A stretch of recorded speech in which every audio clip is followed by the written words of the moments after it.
అడవిగుట్ట రహస్యాన్ని ఛేదించిన lady constable కనక మహాలక్ష్మి.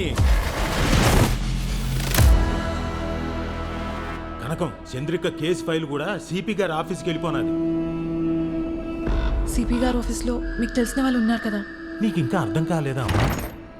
చంద్రిక ఇక లేదని, ఇక రాదని మన డిపార్ట్మెంట్తో పాటు ఊరంతా నమ్ముతున్నారు.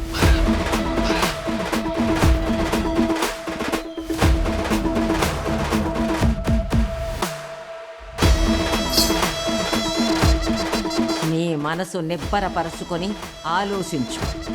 నీ కళ్ళ ముందు బొమ్మలు కదలాడతాయి. అయినా సొంత తల్లిదండ్రులే గమ్మునైపోయినారు. అమ్మాయి మీతో ఉన్నంతకాలం మీకు ఈ కష్టాలు వస్తూనే ఉంటాయి.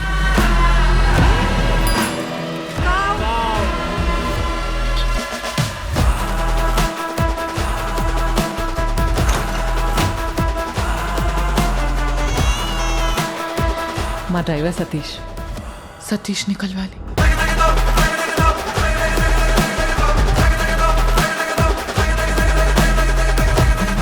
కనకం, చంద్రిక మనీ ఆర్డర్ పంపింది సత్యనారాయణ రాజు గారింటికి కాదు.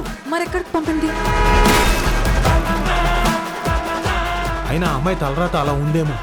దానికి మనం ఏంటి చేయగలం చెప్పమ్మా? ఇదంతా నా వల్లే జరిగింది. కళ్ళు మూసినా తెరిచిన చంద్రికనే కనిపిస్తుంది.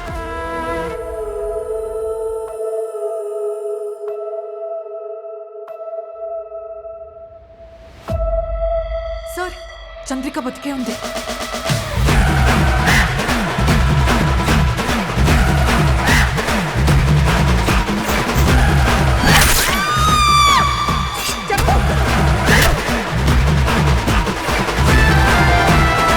ఈ రోజు నుంచి నీతో పాటు నీ శిక్షని నేను కూడా అనుభవిస్తాను. ఎవరు? కానిస్టేబుల్ కనక మహాలక్ష్మి. తర్వాత ఏమైంది?